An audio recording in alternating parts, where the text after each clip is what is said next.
Straight from South Africa. This is the strange and mysterious world with your hosts, Lee Stratum and William Collinson.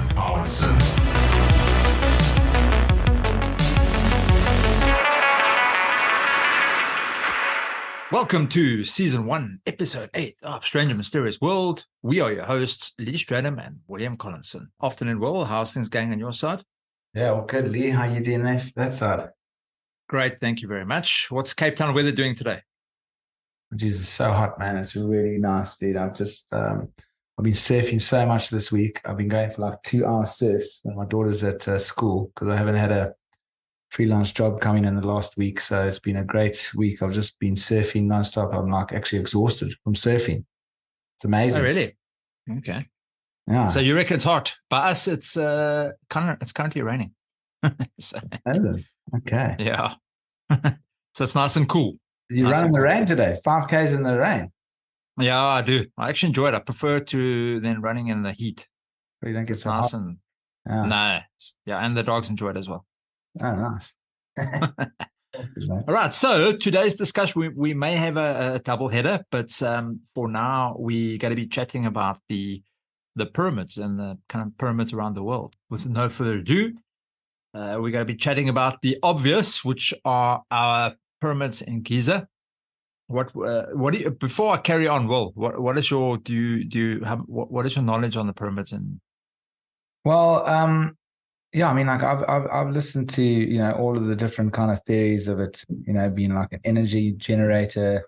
I mean, I don't buy that story of it being a tomb at all. That I mean, it just seems so far from, well, I mean, why they would make it a tomb. But I mean, what I do like is, I mean, I've obviously, with Graham Hancock's work and Robert Schoch, when Anthony West. I remember Anthony West. I liked Anthony West's work a lot because like he also goes into the mystery schools and he talks a lot about the mystery schools of Egypt. I mean, he's got that. There's that wonderful series, what's it called? Magical Egypt. I mean, it's absolutely fantastic. I love that thing so much. And he said that there was erosion on the back of the Sphinx. I remember he was reading some book and there was some other archaeologists or something. They said there was this erosion on the back of the Sphinx that was beyond 15,000 years or something. I don't know, 30,000 years, whatever. So he brought out that Robert Schoch guy to come over and look at the back of the Sphinx. And Robert Schoch said, yeah, no, the erosion is definitely, well, he said it's definitely older than 15,000 years, but it could be like 30,000 years. You don't really know how to tell, but the erosion does speak. But it has to be 15,000 years of heavy rainfall to make that. So when was the last time it's been heavy rainfall in Egypt? It's probably been, I don't know, 12,000 BC. 12,000 BC was the last time apparently. So I just thought that was very, and obviously Robert Schoch's like career. I mean, he had a tenure at a university there in America. I don't know if it was one of those prestigious universities, and then he almost got thrown out of the university for even making that announcement. I mean, it was such a huge thing that happened, and I just found it just so fascinating that like if you just bring facts to the modern narrative of archaeology, they will just absolutely go berserk. I mean, it's just their opinion, even with modern archaeology, I just find it so amazing that it's all a theory anyway. I mean, it's like they carbon date they find something out of the ground and they find like a beetle or like a piece of coal or something there they've dug next to the pottery they found, and they carbon date that, and then they say like, okay, well that thing is 3,000 carbon dating, so it's not even like very accurate anyway. And they say, okay, well, that thing's 3,000 years old because we found this dead beetle here next to the piece of pottery, and then that's how they do it. And then so it's all it's all a theory anyway. So like, why is my theory like, just because I didn't spend 6 years learning about someone else's theory and I bring other evidence to the table, why am I getting like totally bashed for it? What do you call it when the intuition burns you at the stake? Yeah.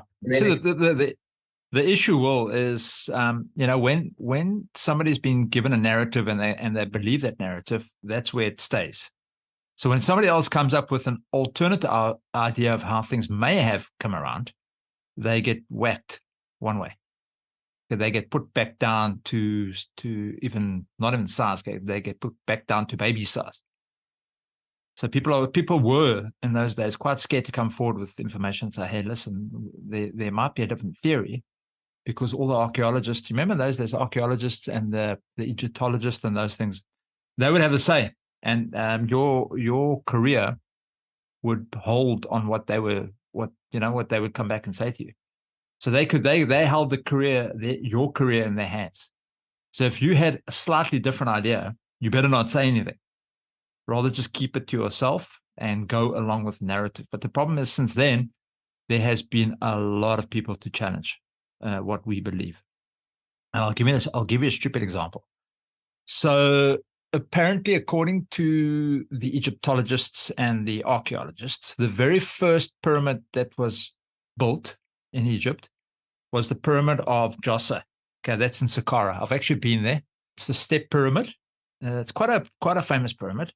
It was this. Okay, so you remember you mentioned earlier about the tombs.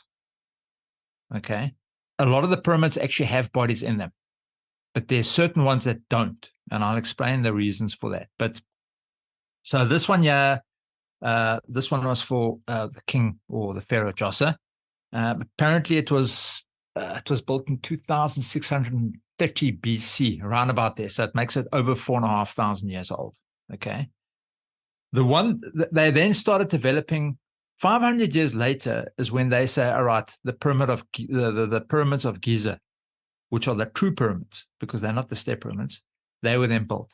All right. But the problem with that is 2 pyramids that were built thereafter went back to step pyramids. So that is like saying you went from the penny farthing, the bicycle, you then managed to develop the BMW X3 series, all right, and then you went back down to the penny farthing. It makes no sense. That way of thought and the people and their idea about it, it's absolutely ridiculous. Human beings do not go backwards. If you've developed something, it only gets better. All right. So let's take, for example, your computers. The first computers came, it was a one-story building that is now equal to these things that we hold in our hands. Okay. These things in our hands, these cell phones, are actually more powerful than what the rocket was that took the guys up to the moon. No, that's cool. So we get better and better and better, and we evolve in such a way that things get smaller. They get, you know what I mean? The designs get better. It doesn't go from having this now and then next year we are back to the telegraph. That makes no sense. The way that these Egyptologists and the archaeologists, and I'm sorry to say this for maybe we might have the guys, some of them listening, but their information is so wrong. And I don't think they understand what the hell they're actually talking about. So the pyramids of Giza, the main pyramids, there was no bodies, there was no mummies found in them. There was no text found in the pyramids. Okay. I'll tell you what happened in the early 1800s. Okay, with some text that was found in the pyramid. But prior to that, no text was found. They actually didn't know who built it. It was a complete mystery. All right. The other pyramids, like the pyramid of Djoser, that has got pyramid text.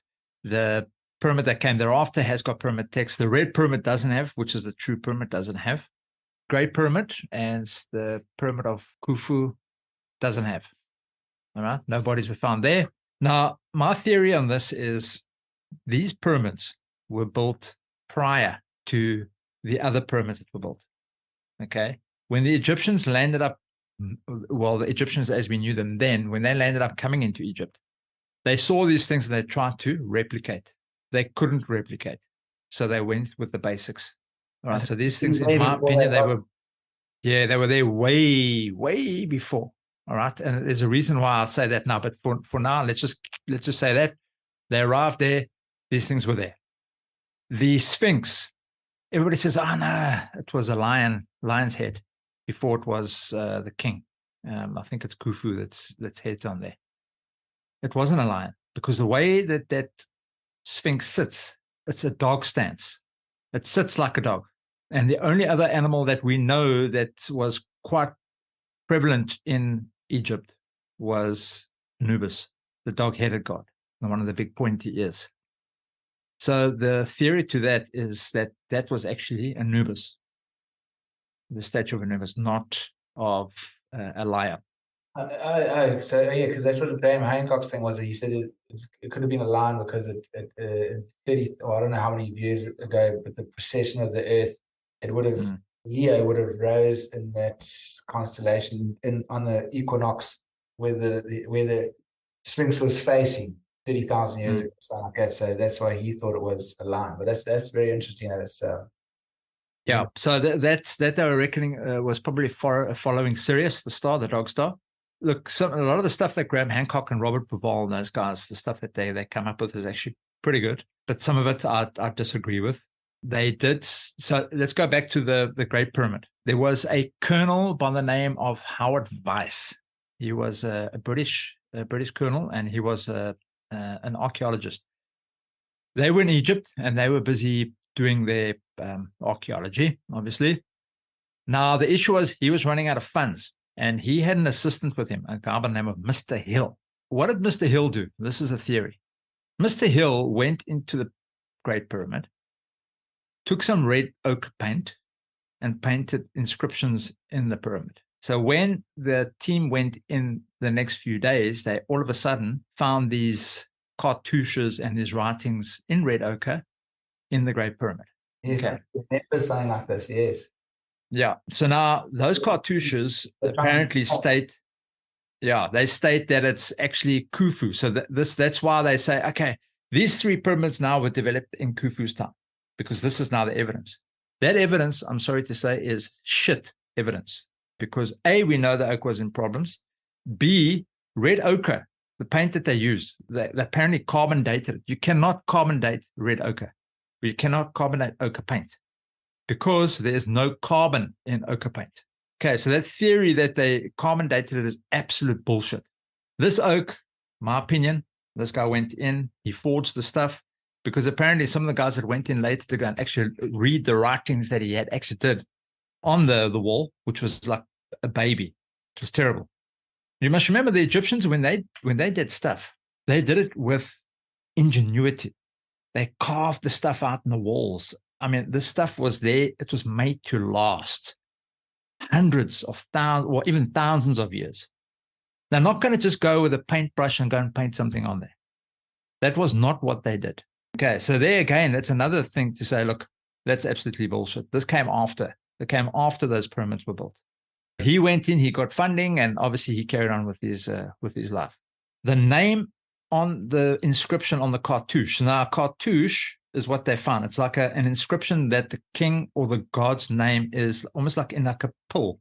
If you see them on a wall relief, it almost looks like there's a name, and then it's like almost surrounded by a semicircle. I don't know if you've seen those things. That always represents a king's name or a god's name. But the king's name that was in there, or the god's name, was actually, it was called Raufa, I think it was. So the guy that actually spelled the thing actually couldn't even spell properly. You know what I'm saying? He didn't even know hieroglyphics himself. He was obviously hoping that no one would ever figure it out. But the name is even wrong. So we know, all right, so going back to the thoughts, those pyramids were there way prior to the Egyptians building their first pyramids. Now we step back a little bit. Boom. There was definitely a pyramid building civilization prior to when the Egyptians were building their pyramids. As example, the Djoser pyramid, which was built 4,500 years ago. So these were there, right? Lekker. So now what do we do? What do we find? The three pyramids in Giza align to Orion's belt. Where else do we find that? Right across South America, Teotihuacan. The pyramids in Teotihuacan line up with, guess where? Orion's belt. Then we think, okay, well, that's a bit of a coincidence. Is it? Is it a coincidence? Or did these guys have communication with each other way back. Because you must remember now, I've been to Teotihuacan as well. The main pyramid in Teotihuacan is no inscriptions inside it. So no one knows when this thing was built. What it's for. Yeah, no one knows. Hmm. Now you go to where else? Where else have they found pyramids? China. Yeah. Wow. China. And guess what those pyramids in China are aligned with? Orion's belt. Wow. Okay, so now we've got something that's familiar. It's not just a coincidence now. Now there is a pattern. What was Orion's belt? What was the significance? Yes, the Egyptians, Orion's belt had, they believed that Osiris, the god of the dead, resided there. Okay, but what was it? How many times do we get these stories from these abduction cases where the aliens came from Orion? Yeah. How many times? Yeah, lots, yeah. It's a lot. Okay.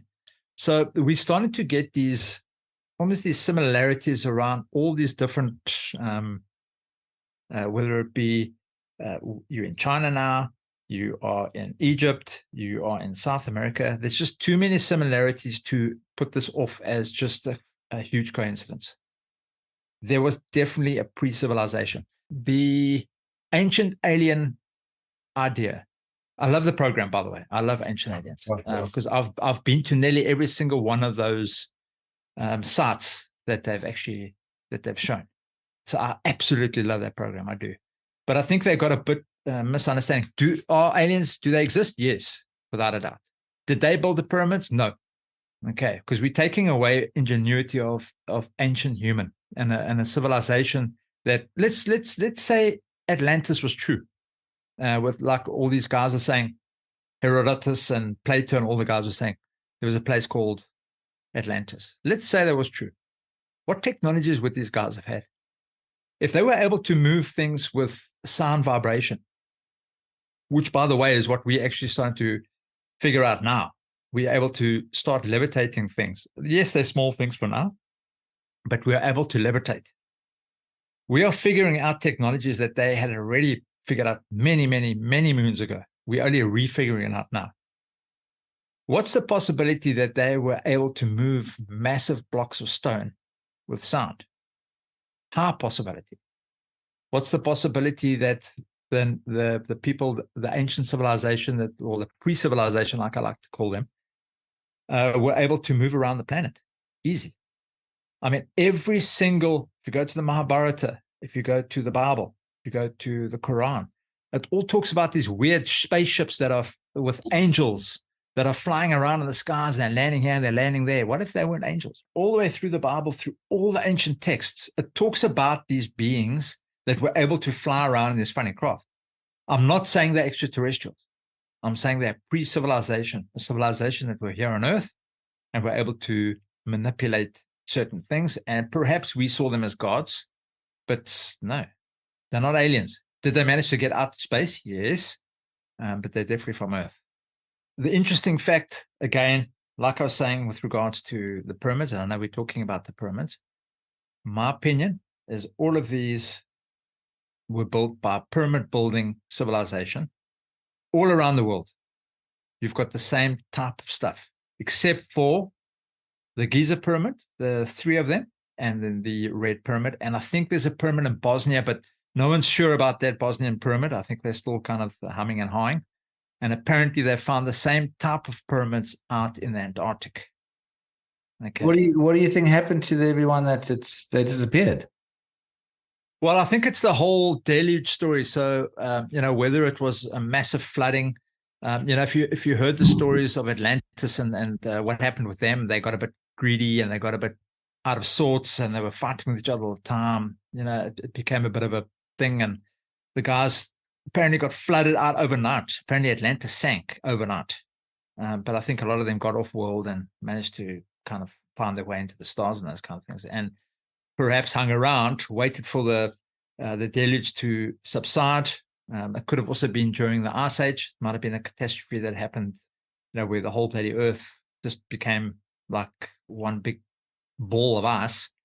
they managed to sit around out in space for some time and restart civilization. Well, that's kind of how we see them as gods, but they're actually not gods. It's just it's us, but just a little bit more advanced. Well, a hell of a lot more advanced. Yeah, sure. Huh? But, you know what I found quite fascinating is that because like we can never really see with archaeology what actually happened, or like what, except for digging up stuff and looking at dead bugs next to the pottery and stuff like that. So I always think like, you got to turn to the psychics and people like astral travel or like remote view, and so they can actually like go and look at it. So I remember Corley Brown. I don't know if you've ever seen it's called Farsight. It's like he's got a remote viewing program.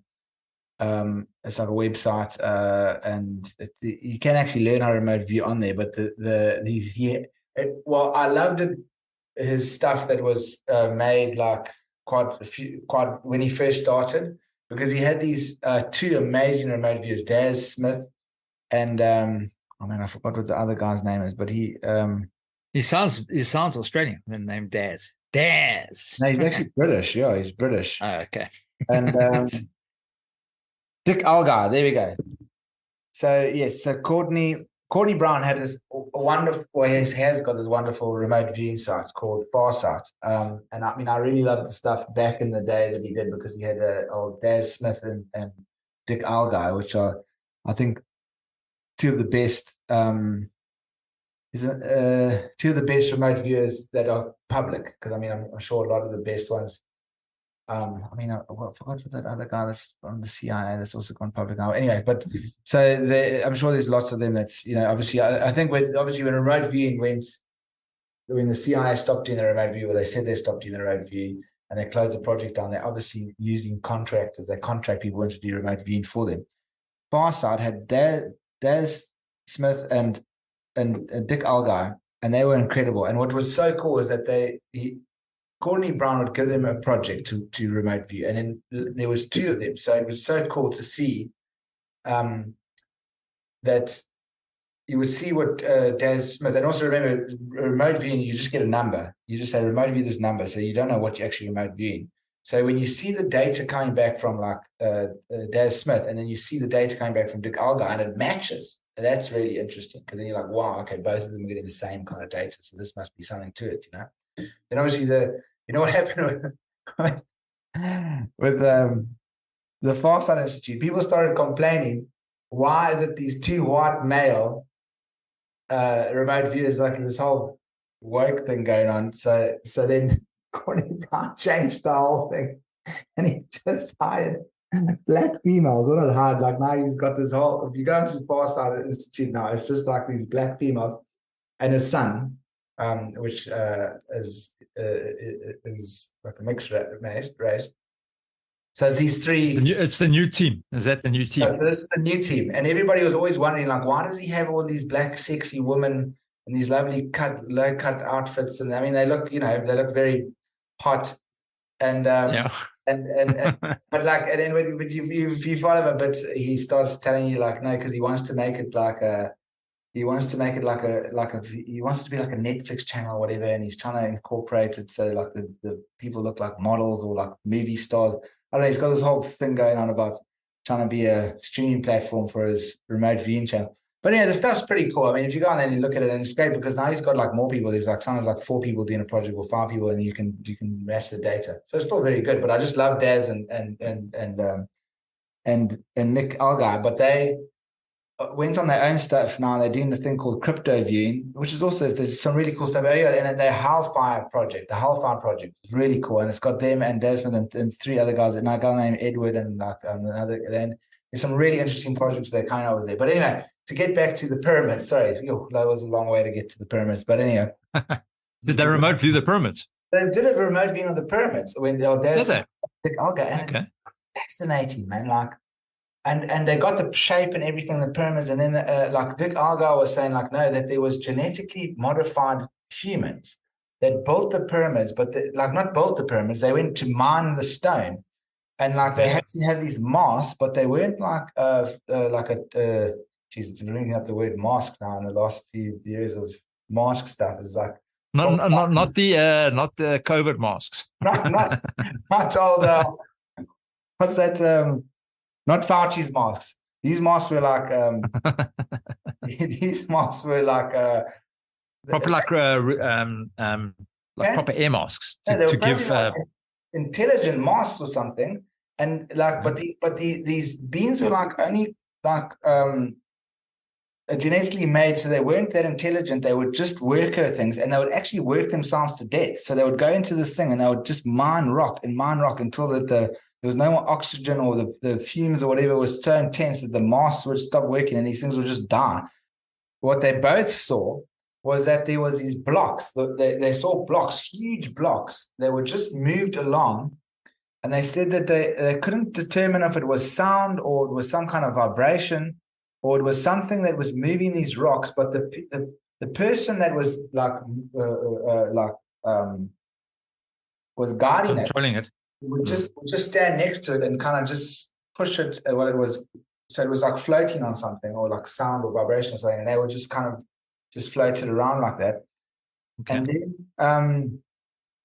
I'm trying to think what Aldair's conclusion was with his, but I remember Dick's one was that he just saw that it was this most spectacular amount of like energy, like the Aurora like lights in Iceland or whatever, in the sky, the green light, but it was the pyramids. Remember, they just get a number. They don't get told what. They don't get told. This is their data, their psychic data that come with, for people that don't know what remote viewing is.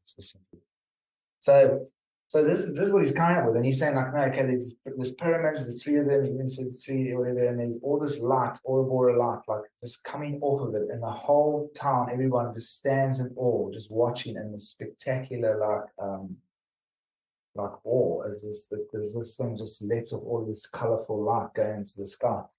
So that's what he came out with the thing, and I can't remember what Daz's one, but a lot of the stuff like matched up, which I just found fascinating. So, so I just think the only way you can really get to the bottom of the stuff is to do it through some kind of psychic, Look, I think it's going to be difficult for the guys to prove their things, especially when you're up against nut and bolt. The guys have to see, it's got to be shown. But the problem is, the things that they've been taught in at archaeology school is incorrect anyway. So, well, not all of it, but a lot of it would be completely wrong. I mean, you were mentioning earlier the Sphinx dating back to probably about 13,000 BC, because the watermarks that was around it. And the only time that would happen was probably around 13,000 BC. So I think all our timelines are wrong. And, archaeology is wrong. You must remember also some years back into the 80s, I think that even the Christians thought that humanity was only 6,000 years old. Yeah. Dated back 4,000 BC, where everything was happening. And archaeology kind of was pointing to the fact that human beings, or we only started developing in Sumeria. But the Sumerians are just the beginning of something that happened long prior to them. Because you must remember, in Sumeria, the guys already understood mathematics, they understood science, they understood astrology, they understood astronomy, they understood everything. And that doesn't happen overnight. That is information that comes down over hundreds and hundreds and hundreds of years of learning and understanding. Especially the precessions of the earth. I mean, those guys knew what the precessions of the earth were like thousands of years ago. The precessions of the earth 100%. Takes 25,000 years to do. So, I mean, we'd have to go through probably a 25,000 year process of learning, okay, well, those stars line up with that and come back to that place in the line of the, those rocks there to kind of work that out, unless there was some kind of advanced mathematics there that they could actually work that out. But I mean, we've only worked that out like in the last few hundred years. So, obviously what we call modern society, because we just think that we're more advanced than the world's ever been before. But I just think it's so sad, like the gateholders of our of the knowledge that we've been fed down our throats at the moment. Like, it's just so sad that, I mean, with any new data that comes, they just completely freak out and they don't want to even look at it all. Like, and I mean, it's just so sad because, I mean, we could be missing out on so much thing if they could just take some of the new stuff and just like come with an open mind and look at it and say like, okay, well, there's new data. Let's have a look at it and let's just check maybe. I mean, because we've been wrong so many times before through the past. I mean, why are you so certain that it's all figured out and that's what it is? I mean, I find it so frustrating. And also another thing about the pyramids was that they've got that list of the kings that have gone. It's like a 30,000-year lineage of kings, like that they've got written on that one thing. And then when the scholars that think they know everything, they look at this and they go, no, well, they obviously got the timing wrong, and they were calculating it with the moon cycles, and they always come up with some kind of thing to try some excuse. Come a way to try and to manipulate it back to the way that they think it should be. But I mean, it always sounds so ridiculous because it's clearly marked there that the years of these kings and which the years they're in, and it goes back 30,000 years. Mm-hmm. I mean, it's like the King's List. Yeah, I've heard of it, but again, when you're farting in the wind, it gets blown away. It gets blown away, Dad. I can smell your good fart, man. Yeah, but that's the problem, unfortunately. And a lot of the stuff falls into fringe science or pseudoscience, or until it becomes an understanding, and until they actually figure out a way how to measure it. If they can't measure it, it's pseudoscience, dude. Doesn't matter how much you are going to try and push for it.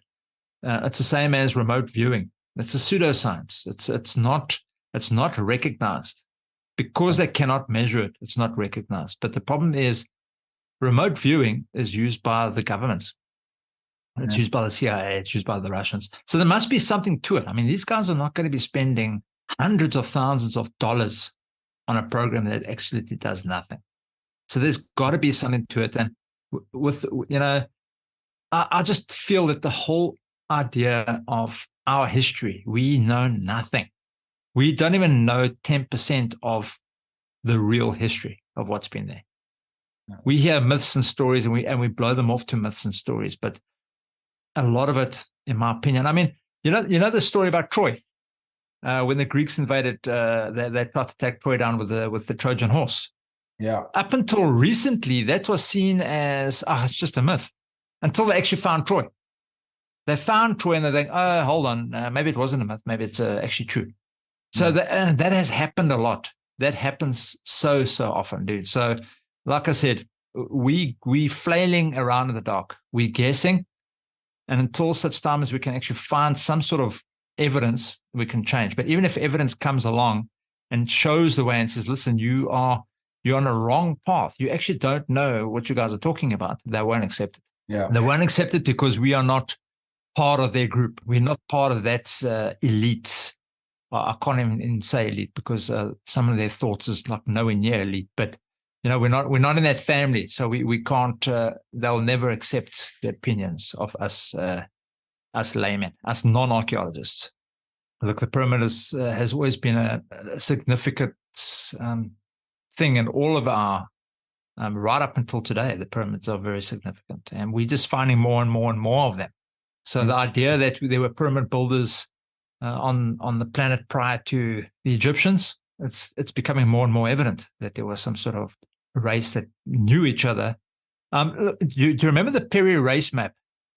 Yes, yeah, that map that they found at South Antarctica, full of greenery. Yeah, I mean, and he said he actually copied it from an older source.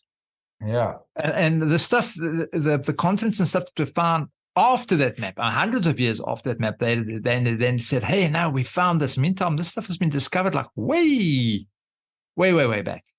Yeah, but anyway, yeah. It just makes me feel like maybe there is something that's not like non-human, or something that's just trying to actually suppress all of this information for some agenda.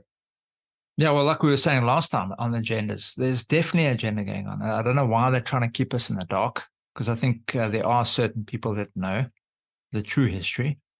Why they're trying to keep us in the dark, I don't know. Maybe it's bad news. Maybe it's like they want to keep it from us because they don't want us to start, being depressed. It's like, oh shit, these guys are like the Scientologists, they believe that their God kind of captures the souls and brings it back down to earth. Maybe it's like that. It's like you can never escape. You can never escape the cycle. We're going to be living the same fucking cycle. I think it's a prison planet a lot of the time. So maybe. But hey, right, yeah. So then that's it for us for today. We will see you. Hopefully, we'll do a Christmas episode next week. Well, what do you think? Yeah, definitely. Yeah, so we'll do a Christmas episode. So it'll be a couple of days before Christmas, but it'll get you into the Christmas spirit with Santa Claus bombing some people up. Okay, cool. We'll chat about that. But yeah, thanks, Wolf, for joining us. Okay, cool. Thanks, Lee. That was fantastic. Cool, man. No, like about it. And then thanks to all you people for listening. We're getting to our 500 download mark. Thanks, guys, for downloading. And yeah, until next time, we'll see you then.